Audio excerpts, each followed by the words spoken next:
This news update is brought to you by... It's the most wonderful time to stay connected with Flow.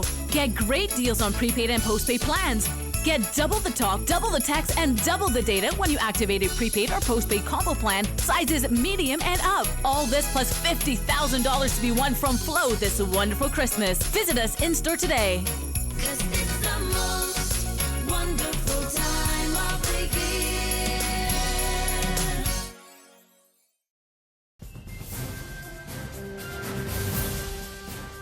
It's Monday, December the 12th, 2016, and this is your Barbados Today afternoon update.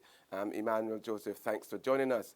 Top in the news at this hour. Business owners at the Hastings Mall are vehemently refuting claims by the Barbados Water Authority that the problem of raw sewage flowing onto the streets of the South Coast has been fixed. Proprietors told Barbados Today that even though the pumps at the South Coast Sewage Treatment Plant may be functioning, any significant rainfall causes the wells opposite the mall to overflow and results in an awful stench at the popular shopping center. Last month, the BWA blamed the broken pump for the offensive smelling effluent along the streets in the South Coast and reported that it has finally been repaired. However, when Barbados Today visited the area this morning, the pungent odor of sewage was still present. An opposition leader, Mia Motley, has called for the results of the tests for contamination done in the sea at Worthing Christchurch to be made public. Motley told a Barbados Labour Party mass meeting at Top Rock St. Michael last night that the suggested effluent outflow into the sea was high, thereby countering last week's pronouncement by Minister of Tourism Richard Seeley that it was now safe to bathe. On May 11th, 2015, Patricia Ellis writes these words, that on May 11th, 2015, a letter from the Ministry of Health to the Barbados Water Authority stated that sewage was contaminating the Graham Hall swamp. John Boyce's own ministry stated that the sewage was contaminating the swamp. But you know, for political purposes, we want to come and make people feel that they're foolish. Richard Seeley said that the beach should not have been closed. That's what he said on the beach. We want Richard Seeley to tell the country what the public health test showed on the Monday last week with respect to the water that was sampled and whether the test for the water closest to the sluice gate could have been read or if it was off the charts. The over 1,000 students of the Christchurch Foundation School should be in a better position to choose a career. Today, the students had the opportunity to interact with industry players and find out more about a range of career options in a variety of industries as they took part in a career showcase.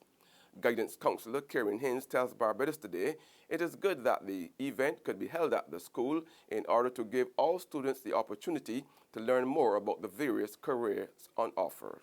It is of paramount importance because it gives the students the opportunity to visualize the various careers, the emerging careers that are out there, and then it gives them the opportunity to start to ask the questions of their teachers and of the actual practitioners so that they can study the requisite courses and not make mistakes. What do I mean by that?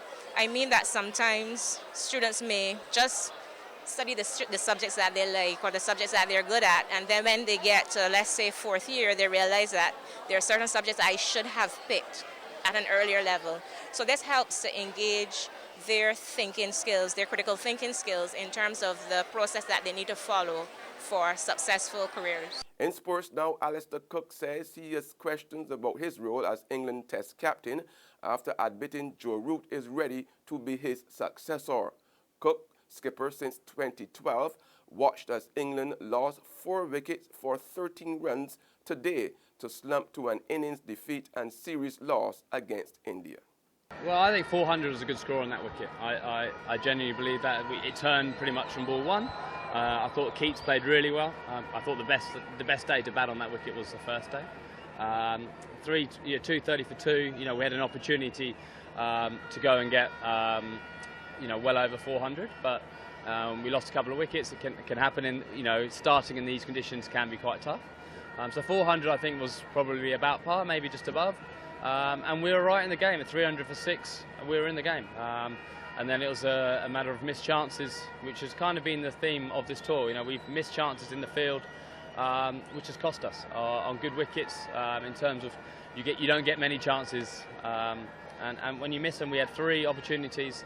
You know, the guy, obviously they made us pay with VJ getting a big 100, Kohli obviously getting double 100, and Yadav getting 100, and we missed all 3 of them. So credit for India for punishing those mistakes. There's regional and international news after this short break.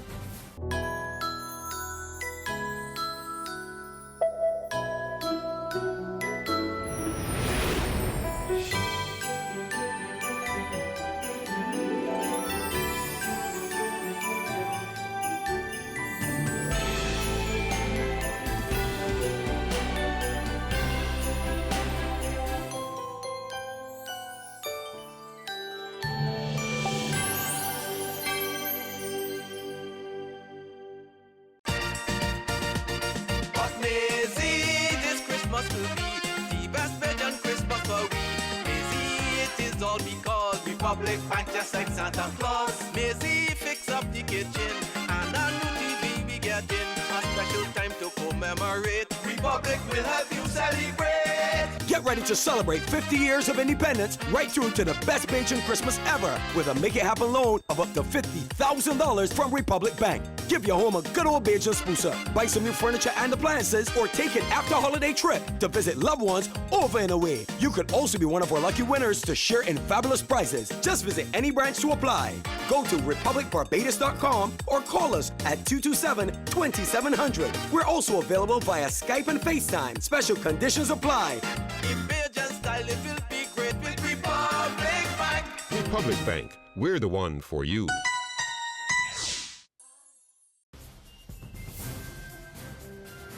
We're back with news from the region now. St. Lucia has embarked on a major program to measure the impact of crime on the country. Officials are trying to get a clear picture of the scale of criminal activity in a bid to improve the accuracy of crime statistics and information. Over the past few months, St. Lucia recorded a slight uptick in violent crime and offenses against property from armed robberies, car theft, break-ins, and burglaries. The Community Relations Branch of the Royal St. Lucia Police Force Southern Division, through focus groups, is collaborating with Rise St. Lucia Inc. to measure crime in various communities. The group and law enforcement officers facilitated a meeting in Labrie on Wednesday. Corporal Sylvina James says the authorities are open to public suggestions on how to combat crime. Crime involving young persons, crime involving community members, whoever it may be. And we're also trying to find out the assets that are available and what community members can do, what role community members can play in the reduction of crime. Director of the Caribbean Drug and Alcohol Research Institute, Dr. Marcus Day, is also imparting his expertise. He says the consultations will also examine men and their involvement in unlawful acts. On the international scene, China has warned that it is seriously concerned after President-elect Donald Trump suggested he might tear up the basis for decades of bilateral relations between Washington and Beijing. Trump said Sunday that he could do away with the so-called One China policy. The U.S. president-elect is suggesting he may not stick to long-standing U.S. policy towards China. That triggered a furious response from a Chinese state-run newspaper which described him as a child, ignorant of foreign policy. Under the One China policy, the U.S. only has diplomatic relations with Beijing and not with Taiwan. But Trump kicked off a diplomatic row by taking a call from Taiwan's leader earlier this month. Here's what Trump told Fox News on Sunday. I fully understand the One China policy, but I don't know why we have to be bound by a One China policy unless we make a deal with China, having to do with other things, including trade. And finally, IMF Chief Christine Lagarde has gone on trial in France for negligence over a compensation payment made by a state-owned bank to a businessman in 2008.